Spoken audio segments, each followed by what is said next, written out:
Welcome. Let your shoulders drop and let your breath find its own slow rhythm. Nothing to solve tonight, nothing to hold on to, only this still hour and a story vast enough to rest inside.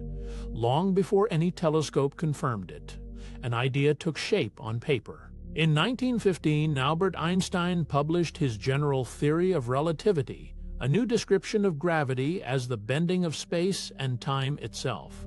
Hidden within its equations was a strange possibility, regions where that bending became so extreme that nothing, not even light, could climb back out. The universe, it turned out, already held such places. Massive stars, many times heavier than our sun, eventually run out of fuel to burn. When the outward pressure of nuclear fusion fades, the star's own gravity takes over, and the core folds inward on itself. If enough mass remains after this collapse, no known force can stop it. The material keeps falling, denser and denser, until it forms a black hole, gravity's quiet victory over matter. Every black hole carries with it an invisible boundary, a line drawn into space itself. Physicists call it the event horizon. It marks the edge past which gravity's pull becomes absolute, the last place where escape is even theoretically possible. From outside, it looks like nothing at all. No wall, no shimmer, just a boundary written into the geometry of space. Nothing that crosses the event horizon can ever come back. Not a spacecraft, not a signal, not even a beam of light. Photons themselves, the fastest travelers in the universe, cannot outrun the pull beyond that line. Light that ventures too close simply bends inward and disappears. This is why black holes appear as darkness against the sky, an absence rather than an object. John Wheeler, an American physicist, gave these objects their now familiar name. In the 1960s, during a lecture, he used the words black hole, and the phrase settled into the language of science. Before him, physicists had described the same idea with clumsier, more technical terms. Wheeler's simple phrase captured something equations alone could not, a hushed, dark inevitability. Before the name black hole took hold, these objects wore a different title. Astronomers once called them frozen stars, a nod to how time itself appeared to slow and stop at their edge. To a distant observer, anything falling toward one would seem to freeze in place forever. The old name has faded from use, but the strange effect it described remains just as real today. In 1916, a German physicist named Karl Schwarzschild found the first exact solution to Einstein's equations. He worked from the trenches of the First World War, calculating in his spare hours. His solution described the gravity around a single point of mass with startling precision. It became the mathematical blueprint for what we now call a black hole. The Schwarzschild radius is the name given to that boundary's exact size. It tells you precisely how far the event horizon extends from a black hole's center. Calculate this radius, and you know exactly where escape becomes impossible. It is one of the simplest numbers in physics and one of the most consequential. A black hole's boundary grows in direct proportion to how much mass it holds. Double the mass, and the event horizon doubles in size as well. This simple relationship means a black hole's reach is written entirely in its weight. Small black holes hide behind small boundaries. The largest ones stretch their horizons across distances larger than entire solar systems. 3 kilometers, that is all the boundary would measure if our sun were somehow compressed into a black hole. A star so vast it holds nearly the whole solar system in its gravity would need to shrink into a space smaller than a small town. It never will. The sun lacks the mass required for such a collapse. But the number itself offers a sense of scale that settles the mind, how very small the mouth of true darkness can be. Breathe in and notice how the inhale arrives without effort. Let the exhale trail out a little longer than before, unspooling like a slow thread loosening at its end. Each breath after this one can settle a little deeper than the last, the ribs widening, the shoulders sinking half an inch further into whatever holds you. No rhythm to keep pace with, no counting required, only the body remembering, on its own, how to slow itself down. Let this next breath be the longest one yet. 3 sizes describe every black hole ever found: stellar, intermediate, and supermassive. Stellar black holes are the smallest, born from the collapse of massive stars. Intermediate black holes occupy a puzzling middle range, rarer and harder to detect. Supermassive black holes anchor the centers of galaxies, holding entire spiral arms within their pull. Each class differs enormously in scale, yet all obey the same underlying physics of collapse and curvature. Stellar mass black holes typically weigh between 5 and 20 times the mass of the Sun. They form when a massive star exhausts its fuel and its core collapses inward. Most stay this size for the remainder of their existence, drifting through their home galaxies in long, unseen orbits. Astronomers have catalogued dozens of these stellar remnants, each one a compact echo of a star that once shone for millions of years. Supermassive black holes can weigh billions of times more than the Sun. These giants reside at the centers of galaxies, including our own. Their origins remain only partly understood, growing perhaps through mergers, gas accretion, or both across billions of years. A single supermassive black hole can outweigh every star in a small galaxy combined, and still occupy a region smaller than our own solar system. At the center of the Milky Way sits Sagittarius, a star, our galaxy's own supermassive black hole. It weighs about 4 million times the mass of the Sun, modest by supermassive standards. Stars near its edge race around it in tight, fast orbits, tracing paths that reveal its hidden pull. Every night, when you look toward the constellation Sagittarius, you are gazing roughly 26,000 light-years toward that still dark center. Cygnus X1 became one of the first strong candidates for a real black hole, identified through observations in the 1960s and 70s. It sits within a binary system, locked in orbit with a bright companion star. X-rays, streaming from hot gas, near its hidden partner first revealed its presence. For decades, physicists debated whether it was truly a black hole until mounting evidence settled the question. About 1,560 light-years away lies the closest known black hole to Earth. It orbits quietly within a binary system, invisible except for its gravitational influence on a nearby star. Even at that distance, close by cosmic standards, no telescope on Earth could ever see it directly. It remains a dark companion, traced only through the patient wobble of the star beside it. In 2019, the Event Horizon Telescope produced the very first photograph of a black hole. The image showed a glowing ring of light surrounding a dark central shadow, belonging to the black hole at the heart of the galaxy, M87. Assembling it required linking radio telescopes across the entire planet, effectively turning Earth itself into one enormous lens. The photograph confirmed, in a single glowing image, decades of theoretical prediction. By 2022, the same telescope network turned its gaze toward home, releasing the first image of Sagittarius, a star itself.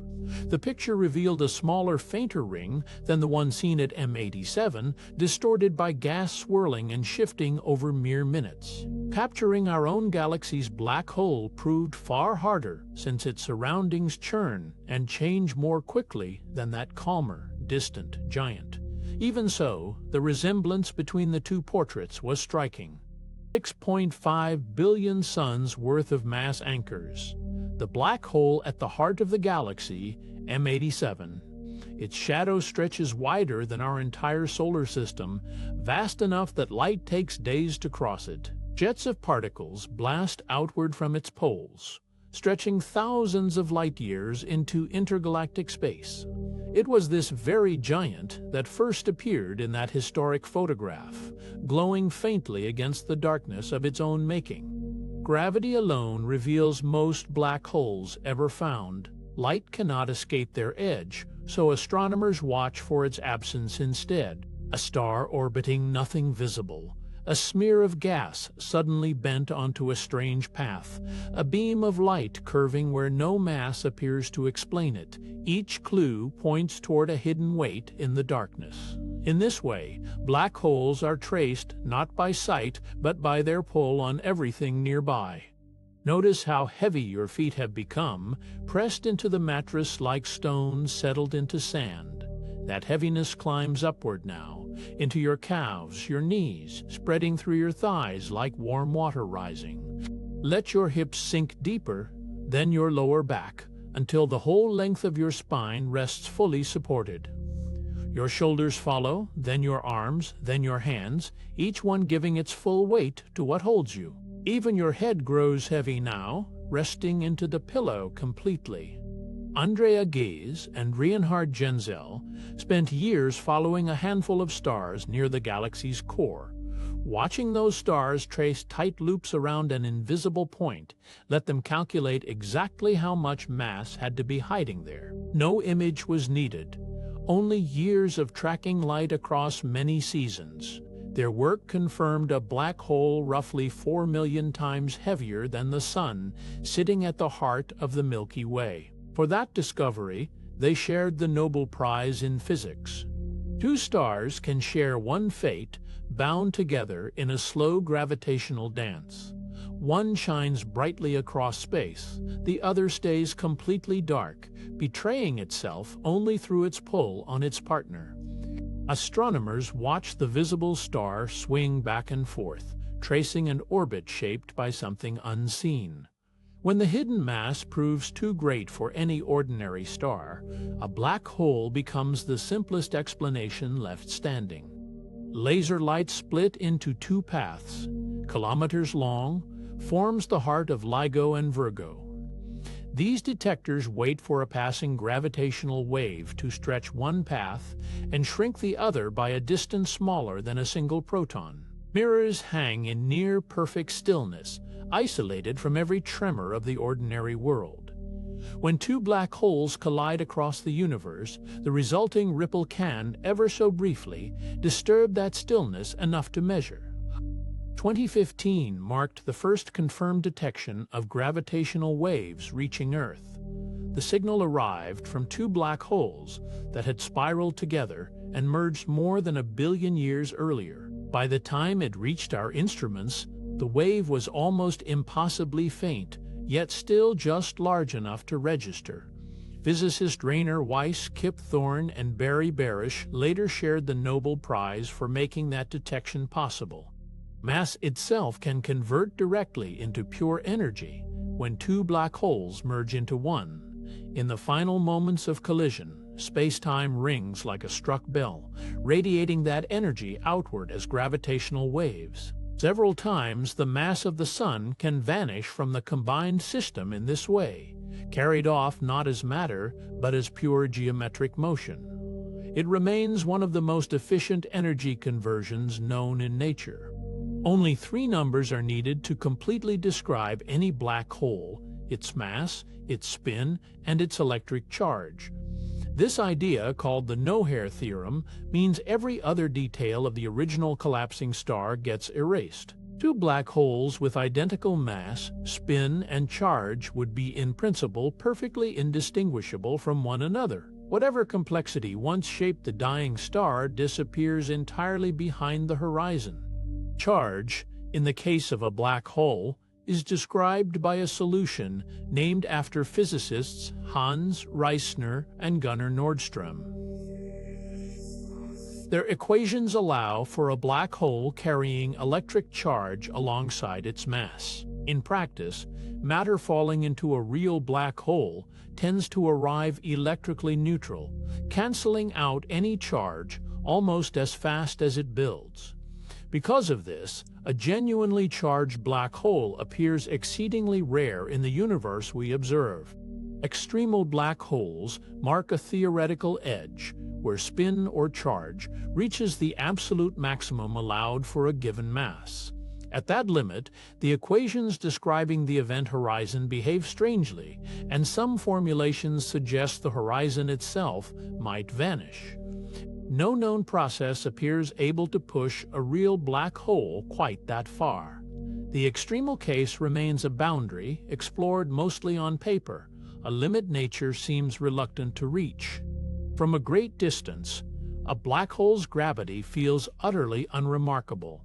It pulls on planets, gas, and drifting light exactly as any star or dense body of the same mass would. A traveler far out in space might sense nothing unusual in the tug reaching their ship. Mass is mass, at range. The strangeness only begins to show itself as distance closes. A falling object never stops speeding up. Drawn in from far away, it gains velocity with every passing moment, the pull growing stronger as the distance shrinks. What began as a slow drift becomes a plunge, then something closer to a fall no engine could ever match. By the time it approaches the horizon, its speed rivals a measurable fraction of light itself. Somewhere beyond the edge of hearing, a low hum rises and fades, like wind moving through an old house at night. It arrives without hurry, holds for a moment, then drifts away again, the way a distant train fades into silence. There is no need to follow it, no need to name it. Let it pass through the room and out again, taking a little more tension with it each time. Your breath can match its ease, rising, falling, rising, fading toward rest. Tidal force begins with a simple imbalance. Gravity pulls harder on whatever is closer, and more weakly on whatever is farther away, and that difference stretches anything caught between the two pulls. A body near a massive object feels this unevenness as a faint pull along its length. One side tugged more insistently than the other. Earth's oceans rise and fall each day from this same effect, courtesy of the moon. Near a black hole, that same imbalance can grow to extraordinary extremes. Near a stellar mass black hole, tidal force turns dangerous long before the horizon is reached. Because the entire mass is packed into a very small radius, the difference in pull between near and far sides grows immense at close range. A falling body would feel the stretch begin kilometers away from the boundary itself, well outside the point of no return. Space here is small and steep, and its gravity changes sharply from 1 meter to the next. Supermassive black holes tell a gentler story near their horizons. Because their mass spreads across an enormous radius, the difference in pull between near and far sides barely registers at the boundary itself. Gravity still curves space profoundly, but the change from one point to the next unfolds slowly, smoothed out across millions of kilometers. Near such a horizon, space-time feels almost ordinary, at least for now. A person could, in principle, drift across a supermassive black hole's horizon and feel nothing unusual in that instant. The boundary itself carries no signpost, no wall, no sudden jolt. Tidal forces there remain mild enough that a human body could pass through intact, still breathing, still whole. Whatever waits farther inside, the crossing itself would pass unnoticed. Approaching a stellar mass black hole invites a very different fate. Tidal forces there grow lethal, while the horizon is still comfortably far away, tearing the body apart long before any true boundary is reached. Feet and head, pulled with wildly different force, could never travel that final stretch together. What arrives at the horizon, if anything at all, would no longer resemble a person. This stretching effect carries an oddly playful name: spaghettification. Physicists chose the word for exactly the image it conjures, a body drawn out long and thin like a strand of pasta. The term softens something extreme into something almost approachable, a small joke resting atop an immense physical process. Coined decades ago, it stuck because it captures the shape of the fate so precisely. Spaghettification works in two directions at once, along the line pointing toward the black hole Everything stretches, pulled thinner and longer with each passing moment. Perpendicular to that line, the opposite happens. Everything compresses, squeezed inward from every side. The result is a shape utterly unlike anything gravity produces on Earth, elongated one way, narrowed the other, until it resembles a thread pulled taut across the dark. A precise boundary encircles every black hole, marking the point where gravity turns lethal. Astronomers call it the tidal disruption radius. This distance depends on the black hole's size and density, not merely its mass. Around a small, dense black hole, the boundary sits far beyond the horizon, hostile to anything solid. Around a vast, diffuse, supermassive black hole, that same boundary can shrink surprisingly close to the center. Crossing this line, rather than the horizon itself, is where a falling body first begins to come apart. Tidal disruption events happen when a star strays too close to a black hole and is torn apart by its gravity. Astronomers have watched this unfold in distant galaxies, the star's outer layers stretched into a long, luminous ribbon of gas. Roughly half its material spirals inward, brightening the region with a sudden flare of light. The remaining half scatters outward into space across many light years. These events offer some of the clearest evidence for black holes, visible even across billions of light years. Falling feet. First, a traveler's feet would feel a stronger draw than their head. The difference grows sharply as the distance to the center shrinks, since gravity weakens quickly with distance. Feet, being closer, would stretch downward while the head lagged behind, elongating the body along its length. This difference in force is the very origin of tidal stretching described earlier. Orientation matters for a while, but only for a while, before the whole body succumbs to the same fate. Let a small warmth begin now, low in your feet, spreading upward like a slow tide of comfort. Let it climb through your ankles and calves, settling deeper into each muscle it touches. Feel it rise through your knees, your thighs, loosening whatever tension still lingers there. Let it pool in your chest, warm and heavy, spreading out through your shoulders and down each arm to your fingertips. Your whole body grows warm now, drowsy, sinking into the surface beneath you. Gravitational time dilation causes clocks near a black hole to run slower than clocks far away. This slowing is a genuine feature of space-time, predicted by general relativity and confirmed by precise experiments both on Earth and in orbit. The closer a clock sits to the black hole, the slower it ticks compared to one far removed. Near the event horizon, this slowing becomes extreme, stretching each second into something that looks, from outside, nearly endless. Gravity does not simply bend space, it reshapes the flow of time itself. Watching from far away, an observer would see a falling person slow down more and more, never quite vanishing from view. Their image would grow dimmer and redder, stretched thin across the enormity of the horizon, appearing to freeze right at its edge. From a distance, it would seem as though the traveler simply lingered there forever, motionless against the dark. In truth, this stretching of light and time is a trick of perspective, not the traveler's actual experience. For the person falling, time would feel entirely ordinary, flowing at its familiar pace. Their wristwatch would tick as it always had, showing no sign of slowing or speeding.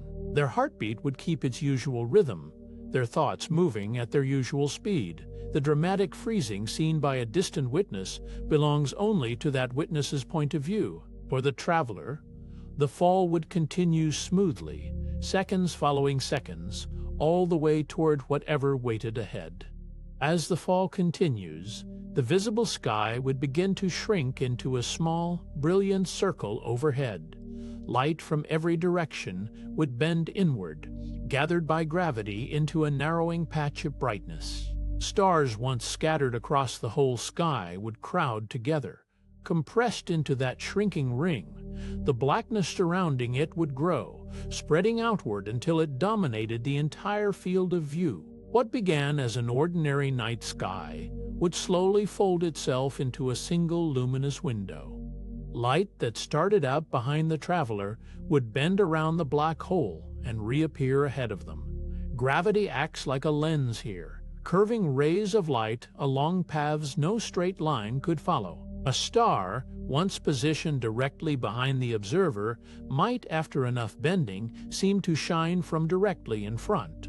This effect distorts the entire field of vision, folding the whole universe into strange, overlapping loops of light. Nothing is lost in this bending, only rearranged into an unfamiliar geometry. Black hole shadows, the dark circles astronomers photograph, always appear larger than the true boundary of the event horizon. This happens because light passing near the horizon bends so sharply that it outlines a region wider than the horizon itself. Photons, skimming just past the true boundary curve, back and vanish, adding to the size of the dark silhouette. The famous telescope images show this enlarged shadow, not the horizon's exact edge, a boundary drawn by light itself, not by the object beneath it. Rotating black holes drag the fabric of space around themselves as they spin, an effect called frame dragging.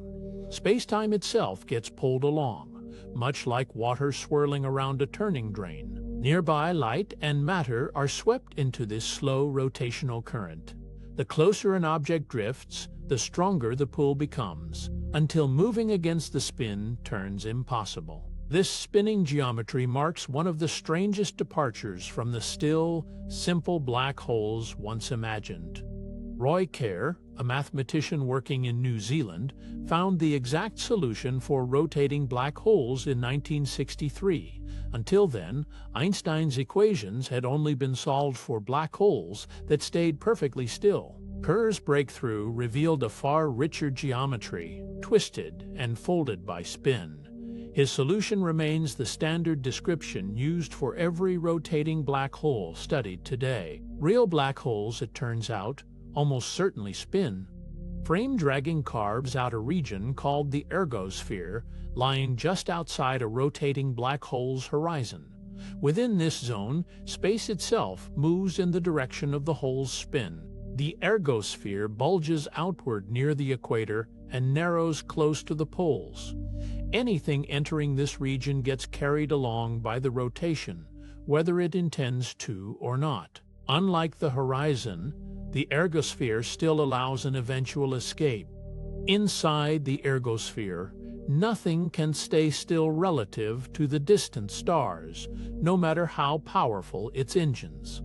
Every particle, every fragment of matter gets carried along with the swirling spacetime.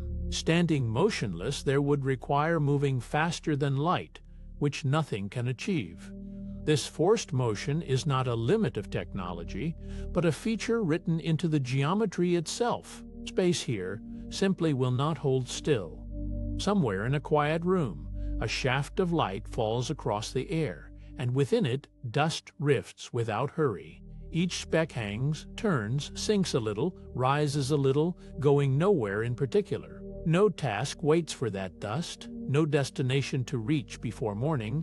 It simply moves as the air moves, weightless, unbothered by time. Let your own breathing settle into that same unhurried drift, rising and falling like those small specks of light. The Penrose process offers a theoretical way to draw energy directly from a rotating black hole's ergosphere. An object entering the ergosphere could split in two, one piece falling inward while the other escapes carrying extra energy. Named after physicist Roger Penrose, the process would let the escaping piece leave with more energy than it entered with. That extra energy is borrowed from the black hole's own rotation, slightly slowing its spin. No one has built such a mechanism, but the mathematics holds together cleanly.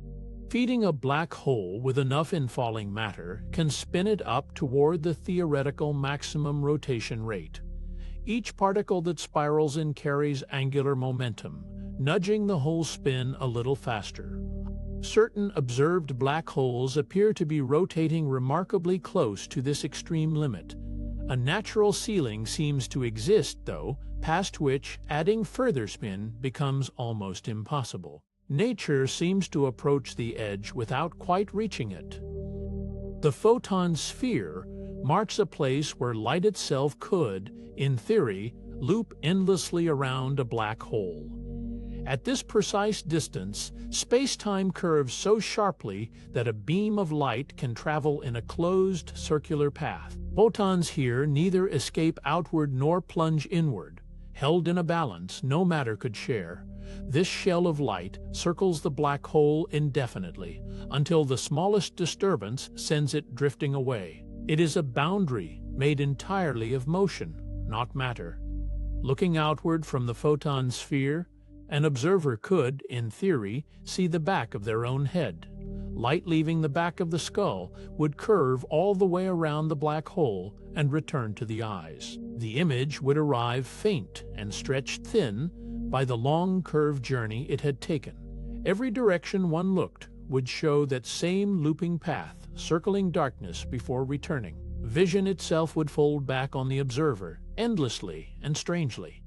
A boundary called the innermost stable circular orbit marks the closest that a stable path can come to a black hole. Beyond this line, no orbit can hold steady, no matter how carefully balanced. Any object drifting closer than this point begins an unavoidable spiral toward the horizon. Farther out, matter can circle for ages, held in a stable dance around the darkness. This boundary quietly separates order from an inevitable fall. Past the innermost stable orbit, matter loses its last chance to circle in place. Every loop now draws it inward, faster and tighter than the one before. Gravity no longer allows balance here, only descent.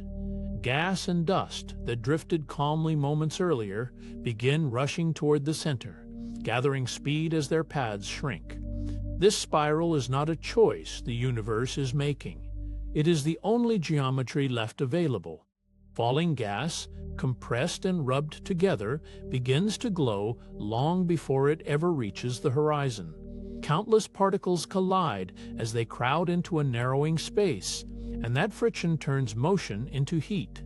A flattened, spinning disk forms around the black hole, layer upon layer of matter shining as it falls. Light pours outward in colors far beyond what human eyes could perceive unaided. What was once ordinary gas becomes a furnace, bright enough to outshine entire stars. Temperatures inside these glowing disks can climb past several million degrees. Near the innermost edges, where matter moves fastest and is squeezed hardest, the heat becomes almost impossible to describe in ordinary terms. Such warmth comes not from burning, as inside a star, but from sheer gravitational compression and friction. Even the coolest, outermost parts of the disk remain far hotter than any furnace built on Earth. This heat is what allows the disk to shine so brilliantly across space. X-rays pouring from an accretion disk give astronomers one of their clearest signs that a black hole is near. Visible light alone could never reveal something so dark, but the extreme heat of infalling matter radiates strongly in X-rays. Orbiting telescopes built to detect this high-energy light have found many black holes this way, hidden inside distant binary systems. The black hole itself stays invisible. Its glowing, superheated surroundings do the telling. Darkness, in this way, is found by the light it forces from nearby matter. From the poles of certain black holes, narrow jets of particles are flung outward at tremendous speed.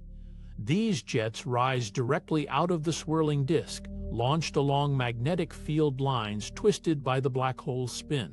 They can stretch for thousands of light years, far outlasting and outreaching the galaxy that hosts them.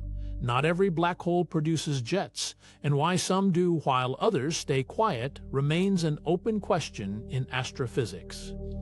Where they appear, they rank among the most powerful phenomena known in the universe. Let the jaw ease now, the muscles around the mouth letting go of their hold. Let the eyelids grow heavy, sinking without effort, closing over eyes that no longer need to watch anything. Behind those closed lids there is only warm, dark, wide, and unpressured.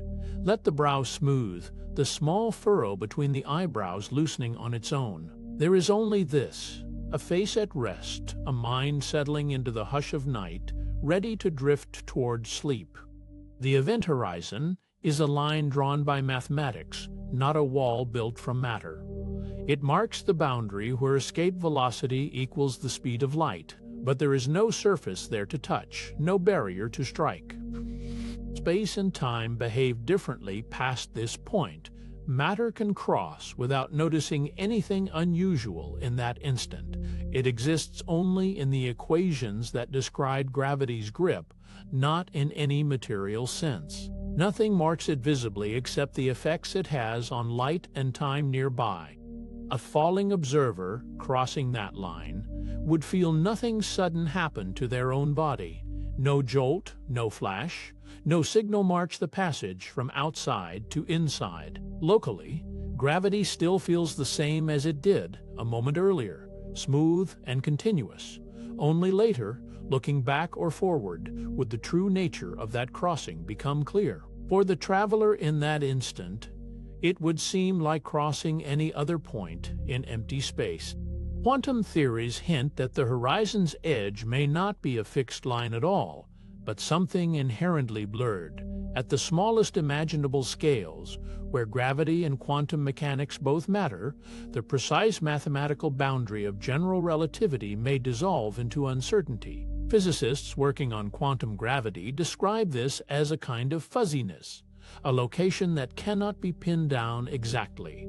No experiment yet exists that could test this directly. The idea remains a mathematical possibility, waiting on a deeper theory to confirm or dissolve it. Once past that boundary, every path a falling object could take leads only toward the singularity. Direction no longer offers any choice.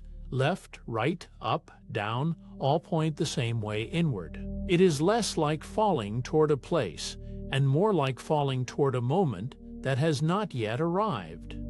Every possible route through space-time converges on this single point ahead. There is no path that leads back out, and none that leads sideways to safety. Inside the horizon, space and time effectively exchange roles. What once was a direction to walk now becomes something you must pass through, whether you wish to or not. What once was a duration to wait through now behaves like a place you could move toward or away from. This is not a change in the world outside the mathematics, but within it. The equations trade which variable governs motion and which one only measures its passing.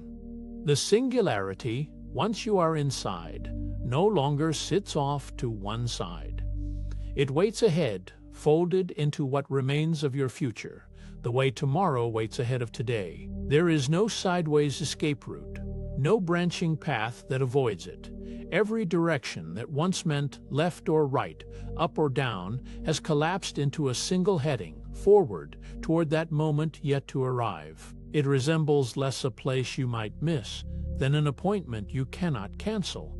An infalling observer would still see the outside universe, though increasingly distorted. Stars and galaxies behind and around would smear into a warped, shifting portrait as light bends on its way inward. The sky would not vanish. It would stretch, compress, and rearrange itself into shapes with no ordinary counterpart. Falling does not mean losing sight of home. It means watching home twist into unfamiliar geometry while still remaining, for a while, visible. Light from the outside universe would blue shift as an observer fell inward. Each photon arriving from behind would carry more energy than expected, its wavelength compressed by the observer's plunging motion. Colors once soft and red might climb toward blue, then beyond what human eyes could register at all. The universe left behind would seem to brighten before it eventually falls silent. Falling toward the center means racing to meet light rather than outrunning it. Some models suggest an infalling observer might see the universe's distant future flash by. As blue shifted light piles up, arriving faster than it was emitted.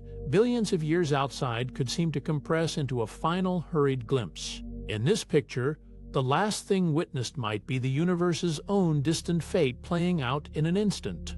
It is a strange kind of window, opened only briefly, only for someone already past the point of return. Other models suggest the outside universe would instead fade and dim while falling. Rather than a flood of accelerated light, these calculations describe redshift and darkening as the observer's path curves away from the outside world's influence. Which picture holds true may depend on the black hole's spin, its size, and the exact trajectory taken inward. The outside universe might blaze brighter in one telling or grow duskier in another. Physics has not yet settled which future actually greets the traveler. For a moment, let your breath find its own rhythm without direction from you. Notice the pause at the top of an inhale, the small stillness before the body decides to release it. Let each exhale grow a little longer than the one before, unhurried, unforced, like a tide easing back from shore. There is no pace to match, no count to keep, just breath. Arriving and leaving, while everything else grows heavy and still. Once inside, no light or signal can ever again reach the outside universe. Not a radio pulse, not a beam of light, not the faintest trace of information will find its way back across that boundary. Whatever crosses and stays in, sealed off from every observer who remains outside. The universe beyond continues on, unaware and unaffected, while everything inside the horizon is cut off from ever speaking to it again. The apparent freezing at the horizon is a coordinate effect, not proof that time truly halts for the infalling object. Far away, watching light take longer and longer to climb out, an outside observer sees the falling figure slow and dim towards stillness. But that slowing lies in the observer's measurements, not in the traveler's own experience. Nothing about the mathematics says the falling object actually stops. It only says the message of its motion arrives more and more delayed. This visual freezing at the horizon helped inspire the black hole information paradox. If an outside observer never quite sees anything finish falling in, where does the information carried by that object actually go? Physicists began asking whether it stays smeared across the horizon forever, disappears entirely, or reemerges somehow, hidden in radiation escaping the hole. The puzzle grew out of this simple mismatch between two honest descriptions of the same event. Milliseconds marked the entire ordeal for a black hole born from a single collapsed star. Once the horizon is crossed, spaghettification follows almost immediately, the tidal forces already lethal at that scale. There is no time to notice, no interval long enough to register anything at all. The stretching and the ending arrive together, faster than a single heartbeat could complete. For a stellar mass hole, crossing and destruction are nearly the same event. Falling continues for hours inside a supermassive black hole, long before the center is ever reached. The horizon there is enormous, and the interior distance to cross scales with it. A traveler might drift through darkness for what feels like an ordinary afternoon. No stretching occurs yet, no sudden violence, only distance and time, and the slow approach toward whatever waits ahead. The largest known supermassive black holes stretch that falling time even further into days. Their horizons span distances larger than entire planetary orbits, so the descent to the center becomes a true journey. Someone crossing such a horizon could, in theory, survive for several days before reaching the singularity. That is not safety, only scale. The ending is the same. Only the road toward it grows longer. Sagittarius A, the Milky Way's own black hole, would only stretch a falling body once it drew very close to the singularity itself. Its horizon is vast enough that the tidal forces there remain mild for most of the fall. A person could cross that boundary and continue drifting, undisturbed, for a long while afterward. Only near the very end would the pulling difference between head and feet finally become unbearable. Destruction arrives late, not at the doorway. Size determines how much borrowed time remains once the horizon has been crossed. A larger black hole offers a milder descent, stretching the interval between crossing and ending into something almost leisurely. A smaller one offers none at all, collapsing the two moments into a single instant. Across the whole range of known black holes, this relationship holds steady.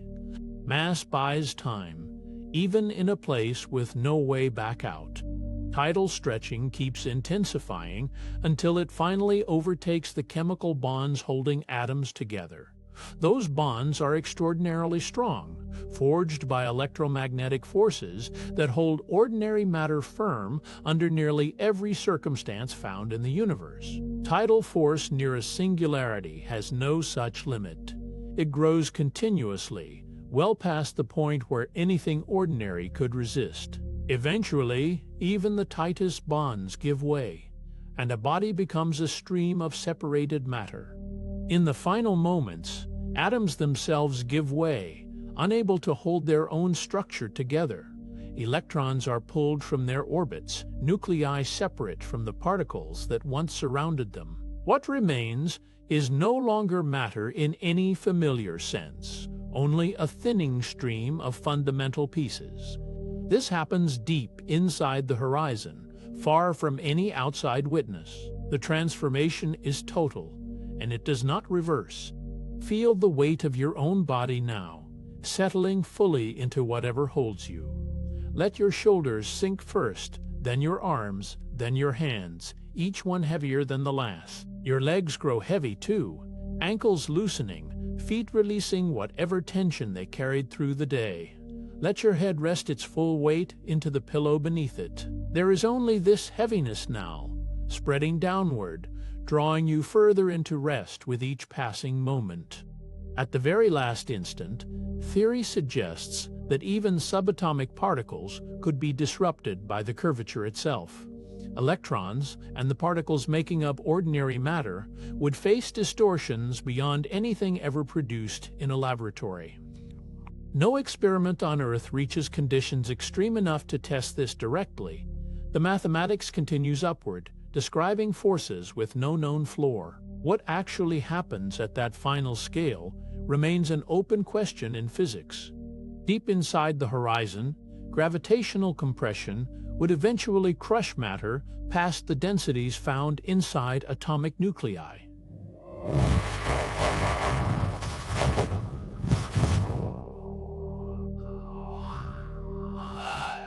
Nuclear density already represents matter packed almost as tightly as physics allows in ordinary stars. Near a singularity, that density becomes only a waypoint, not a destination. Compression continues far beyond it, squeezing whatever remains into a volume smaller than anything nuclear physics describes. The known laws of matter run out long before the compression does. Beyond nuclear densities, theoretical models suggest neutrons and protons could be torn apart into quarks, the tiny particles that make them up. Ordinary nuclear matter already sits close to the tightest packing found anywhere outside a black hole. Past that threshold, calculations describe matter losing its familiar structure entirely, becoming a dense, undivided sea of fundamental particles. No laboratory on Earth reaches conditions extreme enough to test this directly. The equations simply continue. Describing a state matter has never been observed to reach. Even quarks, in the most extreme theoretical scenarios, might be torn apart by spacetime curvature that grows without limit. At this scale, no known force could hold any structure together. The mathematics describing general relativity simply keeps climbing, with no floor beneath it. Physics has no experiment capable of reaching such conditions and no observation to confirm what would happen there. What remains, if anything remains at all, is not something current theory can describe. A rotating black hole's singularity. the mathematics reveals is not a single point, but a thin, spinning ring. This shape emerges directly from the equations Roy Kerr solved for spinning masses decades ago. Unlike the point singularity of a still black hole, this ring stretches out with a measurable radius, however small. It is a delicate structure to picture at the heart of something so immense. The universe, it seems, keeps finding elegant shapes even at its most extreme edges. Certain mathematical models suggest that this ring shape could, in principle, avoid the infinite tidal crushing found at a point singularity.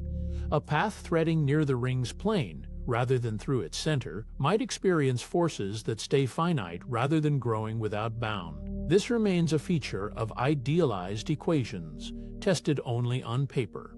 Whether any real collapsing star would produce a true ring, undisturbed, is far less certain. The neat geometry of the mathematics may not survive contact with reality. Rotating black hole models describe trajectories that might, in theory, slip past the central ring entirely. Because the ring has an edge rather than a single center, certain paths could approach from an angle that never crosses it. Whether such a path could ever be reached by real falling matter is another question altogether. The geometry allows it on paper, in the tidy world of exact solutions. Real collapse, with all its turbulence, may never produce anything so orderly. Extensions of the Kerr solution predict a second boundary lying inside the outer horizon, called the inner horizon. Between these two horizons lies a region unlike anything outside a black hole, where gravity and the flow of time interact in unfamiliar ways. The inner horizon marks another threshold in the equations, a second point of no return within the first. It exists clearly in the mathematics of an idealized, perfectly rotating black hole. Crossing the inner horizon, in theory, would carry a traveler into an entirely separate region of space-time, one described by its own distinct geometry. Some versions of the mathematics suggest this region could connect to another universe, or loop back to a different area of this one. These are solutions to Einstein's equations, explored fully only in idealized, symmetric cases. Whether such a region has any counterpart in reality remains an open question in theoretical physics. The inner horizon, physics suggests, would not survive intact within any real collapsing star. Idealized solutions assume a perfectly smooth, unchanging black hole, but real ones form from turbulent, imperfect matter. That imperfection, calculations show, would disrupt the delicate inner boundary long before anything reached it. The inner horizon may exist as a mathematical feature only, a doorway drawn on paper that nature itself never quite builds. Reality tends to blur the sharpest edges of theory. Somewhere far off, a low hum seems to rise and fall, like wind moving through an open space or a house settling into the night. You don't need to know where it comes from. Let it arrive, hold for a moment, and drift away again, unhurried by its own leaving. Each time it fades, notice how much heavier your body has become, sinking further into the dark around you. Let the sound come and go as many times as it likes, asking nothing of you at all. A process called mass inflation could turn the inner horizon into a thin wall of concentrated, lethal energy for anything crossing it. As outside radiation piles up and blue shifts near this second boundary, calculations show its energy density could spike enormously in an instant. What began as an orderly mathematical threshold becomes, in these models, a barrier no falling object could survive intact. This process offers one leading explanation for why the inner horizon may never appear in nature exactly as drawn. The elegant inner region described by pure mathematics meets a turbulent end before anything could ever reach it. General relativity, followed all the way to its core, predicts density with no upper limit. Every equation drives toward one point where matter is squeezed into zero volume. Density, by the numbers, becomes infinite. This is what classical theory states, without exception or hedge. It is a clean answer on paper, though nature may hold something quieter in reserve. Space-time itself curves without limit at this same point, according to classical equations. Space and time fold ever tighter until the equations no longer produce a finite number. Curvature climbs and climbs, with nothing to stop it. Distances lose all meaning inside such a fold. In the language of pure geometry, this is what an infinite curve looks like. Physicists broadly agree that this infinity marks a boundary of the theory itself, not a boundary of nature. General relativity was built to describe smooth curves, not points of total collapse. When the theory predicts infinity, most read this as the theory reaching its edge. The universe, most suspect, stays finite everywhere it has ever been measured. The infinity belongs to the equations, not to the world they try to describe. A complete theory of quantum gravity is what physics still needs to describe what truly happens at this point. General relativity handles gravity across grand scales, while quantum mechanics governs the smallest ones. At the singularity, both regimes seem to matter at once, and neither theory alone can answer for it. No one yet holds a finished theory that unites them. Until one arrives, the true nature of the singularity remains an open question held in reserve. Roger Penrose, in 1965, proved that singularities are an unavoidable outcome of gravitational collapse.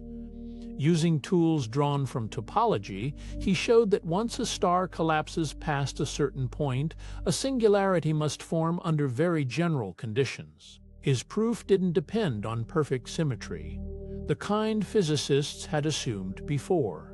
It applied to real, imperfect collapse, the sort matter truly undergoes. The result reshaped how deeply the theory of relativity was trusted. Penrose received the Nobel Prize in Physics in 2020, half a century after his original proof.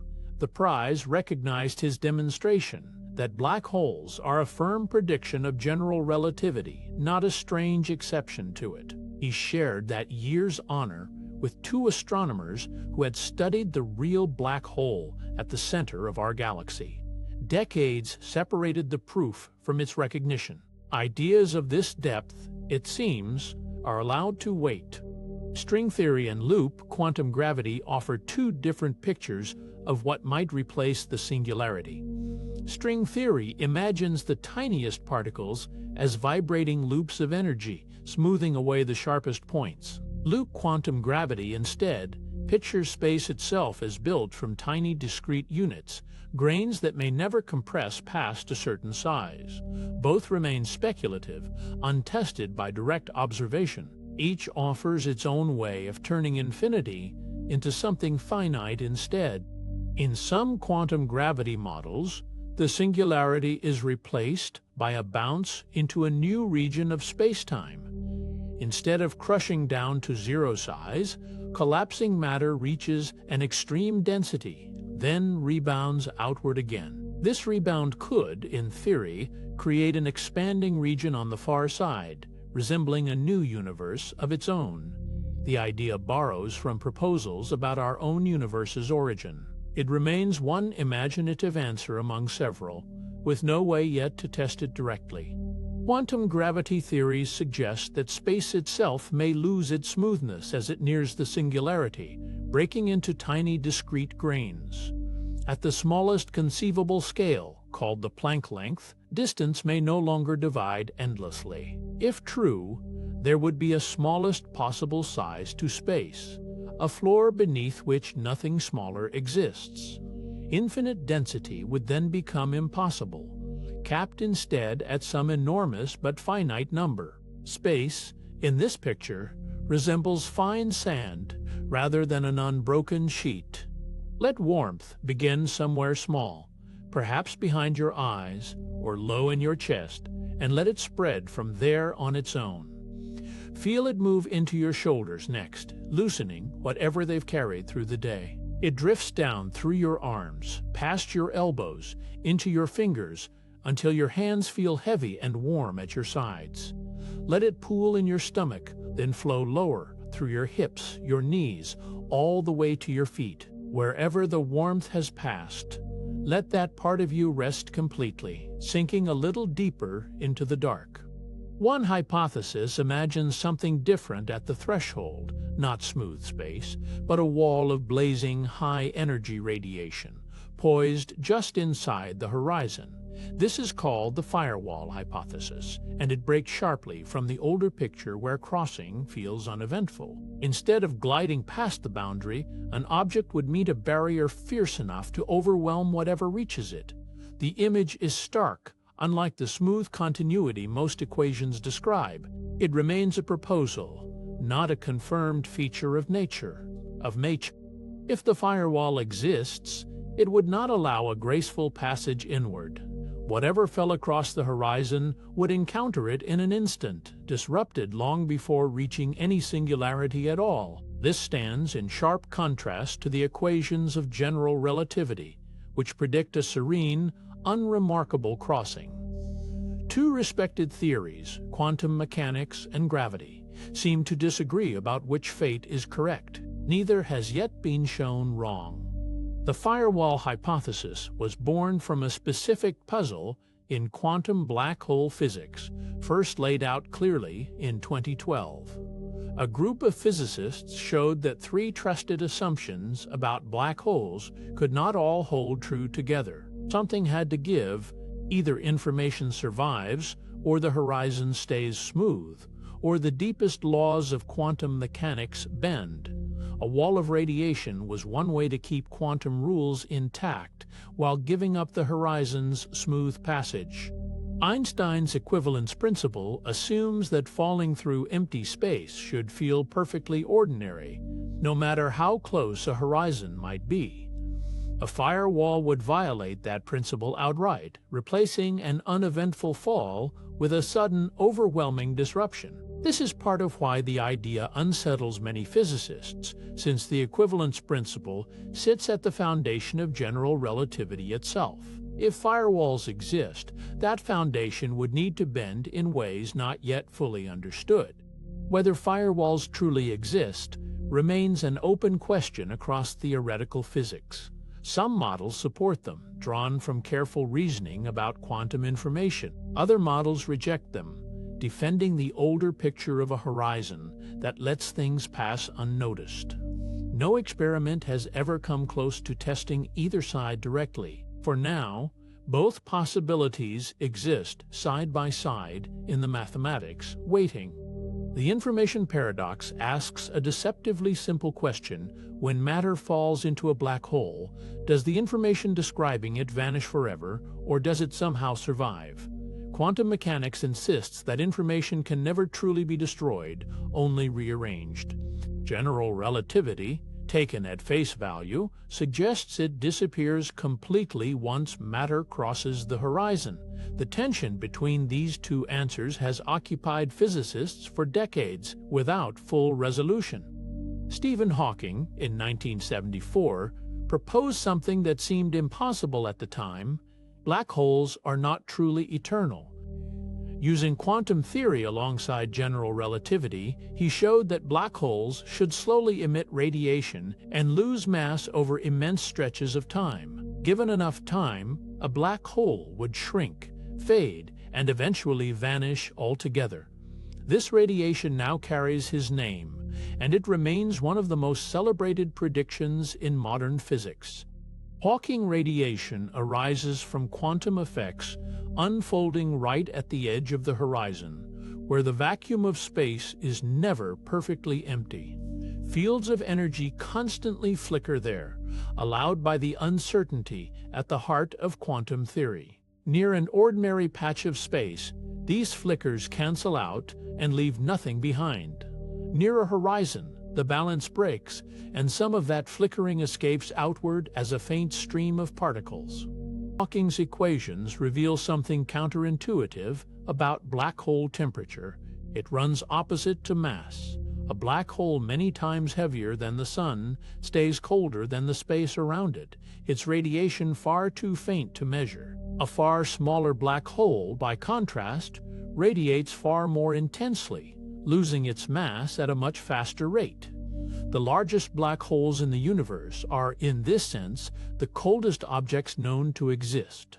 A simplified way to picture this radiation imagines a pair of virtual particles born together at the horizon's edge from the flickering vacuum. Ordinarily, such pairs recombine and vanish in an instant, leaving no trace. But if the horizon happens to fall between them, one particle can be pulled inward, while the other escapes outward.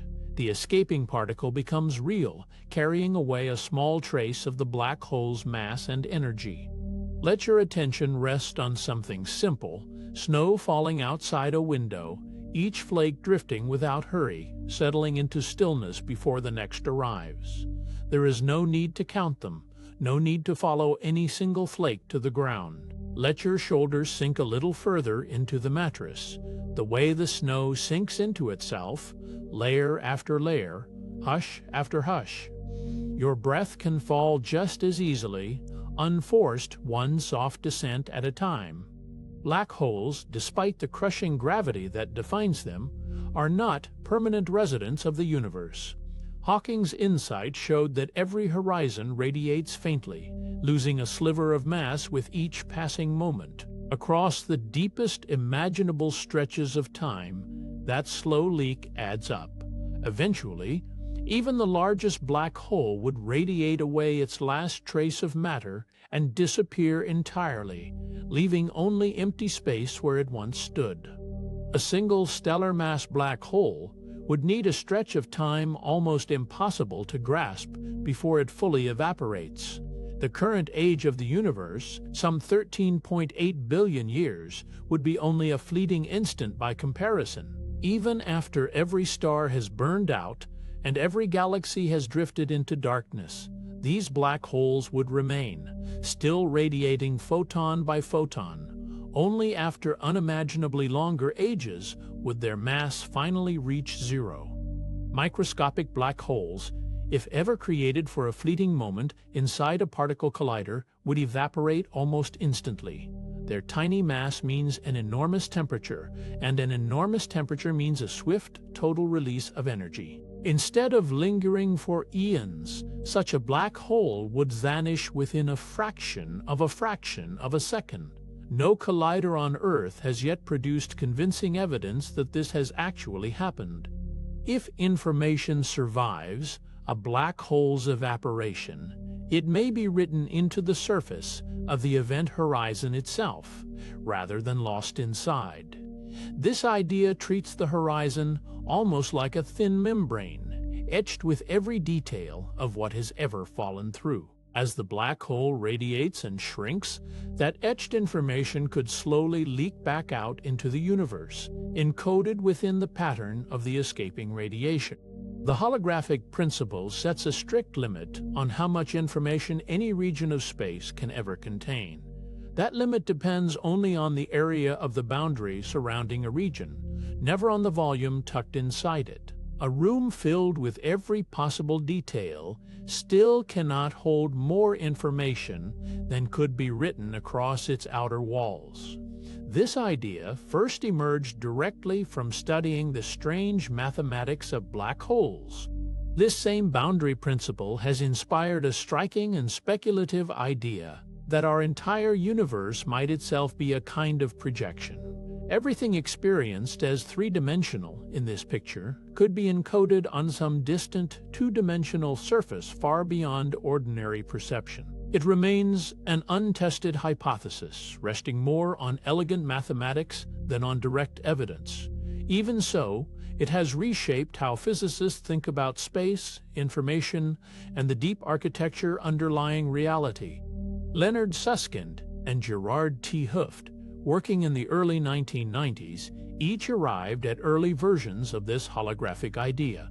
Their reasoning grew directly from puzzles about black hole entropy and the information that seems to vanish behind an event horizon. Working from different angles, They converged on the same striking conclusion: a description of the universe's interior might be fully captured by information living on its outer boundary. Their work laid a foundation still explored today. In 1972, a young physicist named Jacob Bekenstein proposed something almost heretical at the time: black holes might possess entropy, a measure of disorder much like ordinary matter. Until then, black holes were imagined as smooth and featureless, holding no internal property of that kind. Bekenstein's calculation tied entropy directly to the size of the horizon itself. His idea would later merge with Hawking's work on radiation into one elegant framework. Black hole entropy, oddly, scales with the area of the event horizon rather than its volume. Ordinary objects, like a cloud of gas or a block of ice, hold entropy proportional to how much space they fill. A black hole breaks that familiar pattern entirely, its disorder tied only to the surface stretched across its boundary. Double the horizon's area, and you double the entropy contained within, no matter how the interior volume might change. Bekenstein and Hawking's combined formula ties a black hole's temperature and entropy to the size of its horizon. It draws together gravity, quantum theory, and thermodynamics into one compact expression. Written out, entropy grows with horizon area, while temperature falls as mass grows. Physicists regard it as one of the deepest results in modern theoretical physics, a slender bridge between two branches of science that rarely meet. Jaw muscles can loosen now, hinge by hinge, releasing whatever they carried through the day. The muscles around the mouth ease without any instruction from you. Behind closed eyes, faint colors drift and dissolve, asking nothing of you. Eyelids rest heavier than they have all day, sealed at last, warm and unmoving. Let that darkness behind your eyes widen into a still, roomy dark where nothing needs to be seen. Certain solutions to Einstein's equations mathematically allow for a wormhole hidden inside a black hole's interior.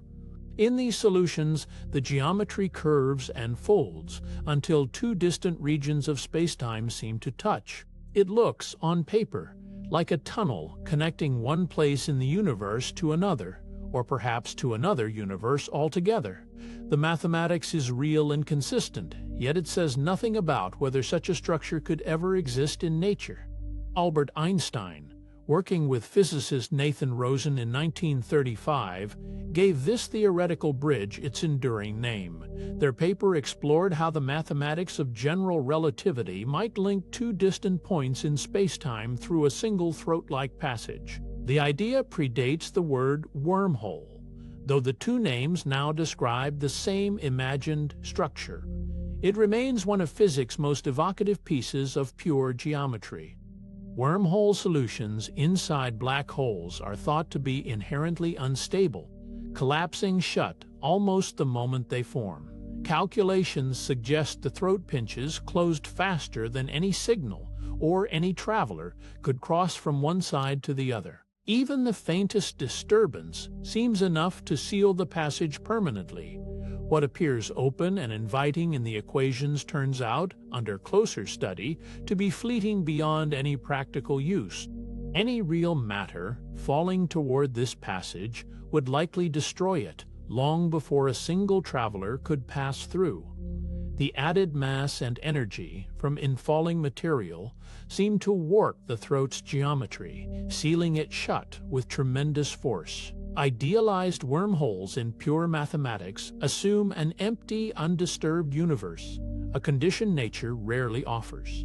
The moment matter or light approaches, the delicate structure appears to vanish. Some models propose that a black hole's far end could open instead as a white hole, a structure that only ejects matter outward. In this picture, the flow of one-way gravity reverses completely, allowing nothing to enter while everything inside spills out. It functions, mathematically, like a black hole running backward through time. The image is striking, yet it remains a construct of the equations rather than an observed phenomenon. White holes have never been observed anywhere in the universe. and many physicists doubt such objects could physically exist. Their behavior seems to violate expectations built from thermodynamics and the arrow of time itself. Any white hole, if formed, might be so delicately balanced that the slightest disturbance would collapse it instantly. For now, they remain a mathematical possibility without a single confirmed sighting in the sky. Highly speculative models propose that black holes might serve as doorways leading toward other universes altogether.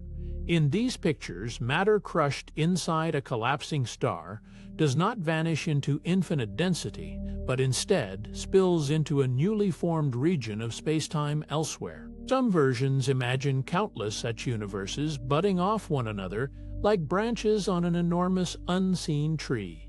The imagery is beautiful, though it rests mostly on mathematics rather than evidence. The idea of black holes leading elsewhere remains completely untested by current physics, and no experiment yet devised could confirm or deny it. Everything beyond the horizon stays permanently hidden from outside observation by the very nature of the boundary itself. The notion may belong more to philosophy than to physics, at least for now. Even so, it lingers as one of the most wondrous possibilities to arise from Einstein's simple equations. Our own universe, one speculative branch of cosmology suggests, might have begun inside a black hole formed within some larger, older universe. In this picture, the crushing collapse that forms a singularity does not end in destruction, but instead blossoms outward into a brand new expanding spacetime. Our entire cosmic history, every star and shoreline, could be the inside of someone else's collapsed star. The image is vast, and it asks for wonder rather than certainty. Cosmologist Lee Smolin once proposed that each universe born this way might carry its own version of nature's constants, subtly reshuffled with every collapse. Gravity's strength, the mass of particles, even the pace of expansion could all shift slightly from one child universe to the next. Across immense spans of cosmic time, this process might favor universes especially good at making more black holes, and therefore more universes. It is an idea built from imagination stretched across mathematics. For a while, let the breath set its own pace. In through the nose, easy, and out again, a touch longer than the breath before it. Each exhale can carry a little more weight down through the shoulders, into the mattress, and further still. There is only this slow tide of air, rising and falling, asking nothing of you but to keep breathing, until sleep finds its own way in. This speculative idea is sometimes called black hole cosmology, a name given to the notion that new universes might be seated inside collapsing stars. The term does not describe a settled theory, only a direction of thought that some corners of physics find worth exploring. It borrows the language of biology almost as much as physics, imagining universes that vary and perhaps even compete. No observation yet supports or denies it, and it may remain forever beyond the reach of any telescope. In loop quantum gravity, one of the leading attempts to unite gravity with quantum mechanics, spacetime itself is thought to resist infinite crushing. Curvature, in this framework, cannot rise without limit, because space is imagined to be built from tiny, discrete units rather than a smooth continuum. As matter collapses, density would climb enormously, then meet a ceiling, a maximum value nature simply will not exceed. Beyond that point, some versions of the theory suggest collapse might reverse into a bounce. Not every black hole traces its origin back to a dying star. Vast clouds of primordial gas in the universe's early and turbulent youth may have collapsed directly under their own gravity, skipping stellar life altogether. Such direct collapse black holes could have formed with enormous mass in a remarkably short span of cosmic time. This pathway may help explain how some supermassive black holes grew so large so soon after the universe's very beginning. Two people falling toward a black hole, one after the other, would witness something quietly strange happen to each other. From each traveler's point of view, the one ahead would seem to slow, their image stretching thinner and redder, hovering forever near the horizon without ever quite crossing it. Meanwhile, both would feel completely ordinary motion themselves, falling onward without any sense of hesitation. The freezing each one sees in the other is a trick of light, not a pause in time. An astronaut falling toward a black hole would never experience their own crossing of the horizon as a sudden or dramatic event. There would be no flash, no boundary line drawn across the sky, nothing to mark the instant of passage at all. Instruments might register subtle shifts in the surrounding starlight, but the body and the senses would report nothing unusual in that moment. The horizon, from the inside, is a place with no signpost. The astronaut's own clock, the one strapped quietly to a wrist, would tick through a completely finite stretch of time on the way to the center. Minutes, perhaps hours, would pass by their own reckoning, an ordinary and bounded experience. Yet the outside universe, watching from a safe distance, would only ever see that same astronaut approaching the horizon in ever-slowing motion, never finishing the crossing. Two honest descriptions, both true, simply speak different languages of time. Much of that frozen appearance dissolves once physicists change the coordinates used to describe the fall. The particular mathematics favored by a distant observer, built around signals bouncing back across vast distances, naturally produces the illusion of an endless approach. Other coordinate systems, built instead around the falling traveler's own experience, show a smooth and uneventful crossing with no freezing at all.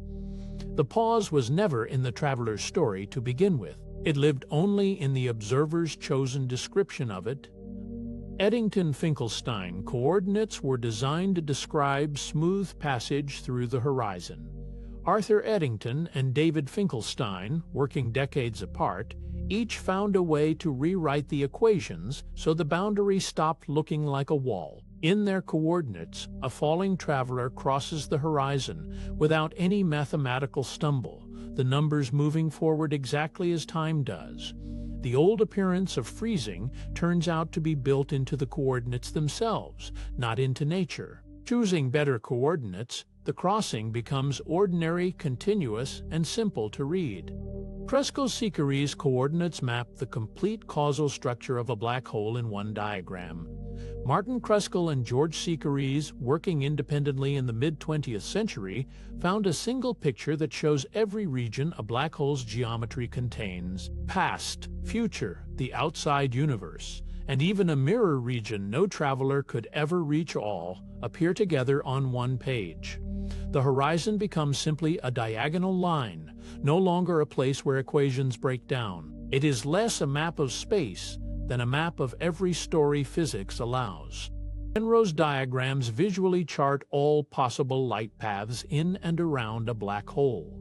Roger Penrose devised a way of drawing spacetime where light always travels along clean diagonal lines, no matter how curved the underlying gravity becomes. On these diagrams, the horizon appears as a boundary light can cross in only one direction.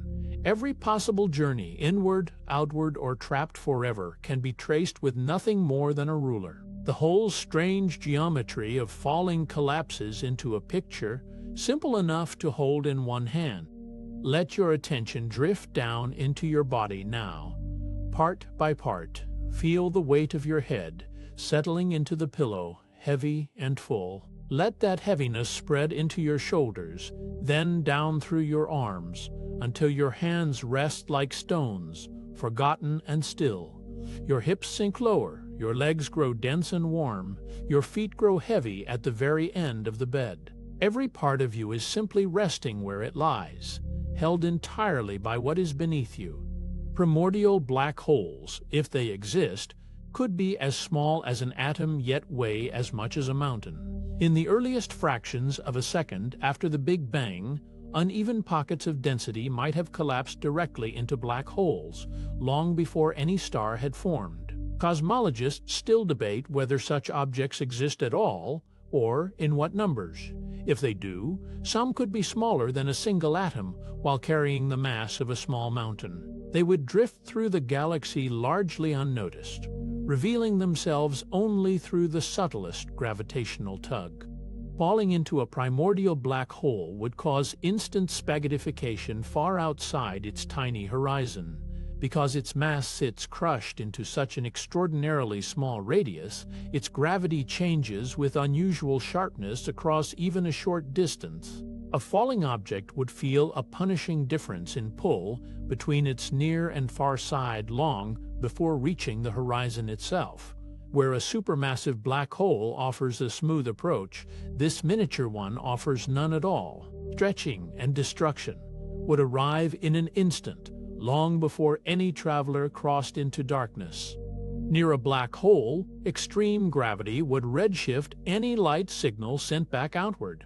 Climbing out of a deepening gravitational well costs a photon energy, and that lost energy shows up as a shift toward longer, redder wavelengths. A flashlight aimed outward from close to the horizon would appear dimmer and redder to anyone watching from far away. The closer the source sits to the boundary, the more dramatic that shift becomes. Right at the horizon itself, the light would be stretched beyond anything the eye or instrument could register. A signal sent moments before crossing the horizon would take longer and longer to reach the outside. A radio pulse fired just before a traveler slips past the boundary does not vanish, but its journey back stretches with every attempt made closer to the edge. A message sent a heartbeat before crossing might take mere seconds to arrive. One sent even closer might take years, then centuries. There is no sharp cutoff, only an ever-lengthening delay. The last true message before crossing would, in principle, take forever to complete its journey outward. Radio signals sent from just outside the horizon could be redshifted beyond detection over billions of years. Even if such a signal eventually reached the outside universe, cosmic expansion and gravitational redshift would work together to stretch its wavelength far beyond any instrument's reach. Over billions of years, the pulse would thin into something indistinguishable from empty static, its message lost not through destruction, but through dilution. Distance and time alone are enough to erase it. The universe does not need to silence a message.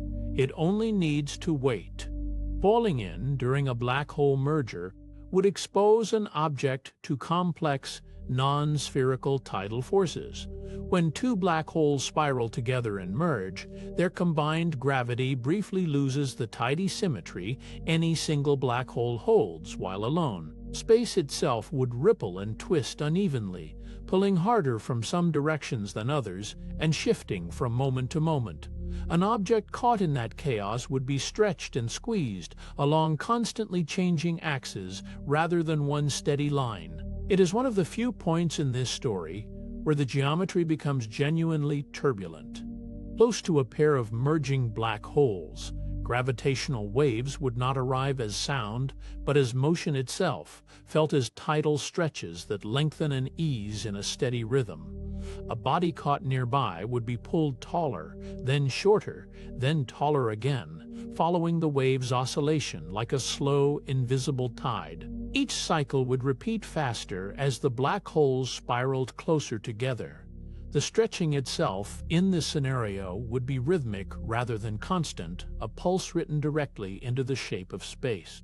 Observers positioned near merging black holes would face gravitational fields that never settle into anything steady. As the two masses spiral together, the pull from each shifts direction and strength moment to moment, growing faster as the collision approaches. Down would stop meaning one direction. It would twist and reorient continuously. A structure caught in that shifting field would be tugged unevenly from many angles at once, the geometry around it rewriting itself many times each second. No known material could withstand the tidal forces found close to a stellar mass black hole's horizon. Steel, diamond, even the dense matter inside a neutron star would be pulled apart long before reaching that boundary. The forces involved exceed anything that chemical or nuclear bonds can resist. Nothing built by human hands or found anywhere in nature has ever been tested against a stress so extreme. The horizon of a small black hole remains lethal ground regardless of what approaches it. Tidal acceleration near a stellar mass black hole's horizon can exceed billions of times Earth's surface gravity. At such intensity, the pull on a falling foot could differ from the pull on a falling head by an amount greater than gravity itself back on Earth. That difference, not the total pull, is what tears a body apart. A stellar mass black hole concentrates that difference into a space smaller than a city, making its horizon one of the most extreme regions permitted by physics. Somewhere beyond this room, a low hum drifts in and out of hearing, perhaps a distant road, perhaps only the house settling into the night. It rises for a moment, then fades, the way a tide reaches the shore and withdraws without needing to explain itself. Let attention rest on that far-off sound rather than chase it. Each time it fades, let the body sink a little further into the mattress beneath it. There is no need to identify the sound, only to let it come and go, until the space around it grows wider than the sound itself, and rest settles in behind it. Radiation pouring from an active accretion disk would likely kill an astronaut long before tidal forces ever could. Superheated gas spiraling toward a black hole glows in ultraviolet light and X-rays intense enough to be lethal from a considerable distance. A traveler approaching through that glow would face burns and radiation sickness well before crossing into any region where gravity itself becomes dangerous. In many real black hole environments, the disk itself, not the horizon, would be the deadlier hazard. A dormant black hole, one surrounded by no disk and no glowing debris, would pose no radiation danger at all during approach. Without infalling gas to heat and compress, there is nothing nearby to shine. No X-rays, no ultraviolet flood, no lethal glow. A traveler could drift toward such a horizon in near total darkness, meeting only gravity itself rather than any burning halo of light. Many black holes across the universe exist in exactly this unlit, unremarkable state, invisible except for their gravity. Surviving passage through a supermassive black hole's horizon does not mean surviving at all. It still ends in destruction at the singularity. The crossing itself may pass unnoticed, but the deeper journey inward remains one way and inescapable. Whatever ease accompanies the horizon gives way, eventually, to forces no structure can withstand. The size of the black hole changes the timeline, not the outcome. Every path inward, however smooth its beginning, arrives at the same ending. Some physicists argue that the very idea of falling in only remains meaningful up to the singularity itself. Beyond that point, the equations of general relativity break down, and with them, the ordinary sense of motion, position, and time. Falling implies a path, and a path implies a destination that can still be described. Once physics runs out of language to describe what lies ahead, the word falling may lose its meaning entirely. Twofold analysis of Hawking radiation suggests information might leak outward, encoded within the radiation itself rather than destroyed. If true, nothing that fell into a black hole would ever be permanently erased from the universe, only scrambled almost beyond recognition. Recovering that information would require reading correlations subtler than anything currently measurable. The idea offers a strange comfort that even the deepest fall might leave a trace, however faint, somewhere in the pattern of light escaping into the dark. A newer mathematical tool called the quantum extremal surface, nicknamed an island, suggests something hopeful. Calculations built from string theory and quantum entanglement hint that information swallowed by a black hole may return outward, encoded within the radiation itself without breaking any known law of physics. The mathematics is intricate and does not yet describe any real, observed black hole. Even so, it offers theoretical physics, a rare glimpse of how gravity and information might coexist without contradiction. Few puzzles in physics have proven as stubborn as the black hole information debate. Decades of work, from Hawking's original calculation to today's island formulas, have narrowed the question without fully answering it. Papers still argue over its resolution, and no consensus has yet emerged. It stands as one of theoretical physics' longest-running open problems, a place where gravity and quantum mechanics visibly strain against each other. Every claim about the region beyond an event horizon remains, so far, untested by direct experiment. No probe, no telescope, no signal has ever crossed that boundary and returned with data. Everything known about black hole interiors comes from equations extended far past the point where they were ever confirmed. The horizon itself acts as a permanent boundary between observation and inference, separating what has been measured from what can only be calculated. Mathematics carries nearly the entire weight of what is known about a black hole's interior. General relativity earned trust through decades of confirmed predictions, from bending starlight to detected gravitational waves, all measured near enough to check. Extending those same equations into the crushing curvature near a singularity is extrapolation, not measurement. Physicists trust the method, yet the deepest interior remains a landscape drawn from formulas alone, never from a photograph. The final answer to what falling into a black hole truly means waits on a theory that does not yet exist, one able to join quantum mechanics with gravity into a single picture. Every description offered here has been a careful sketch drawn from the edges of what mathematics can reach. Perhaps that unfinished quality is its own comfort.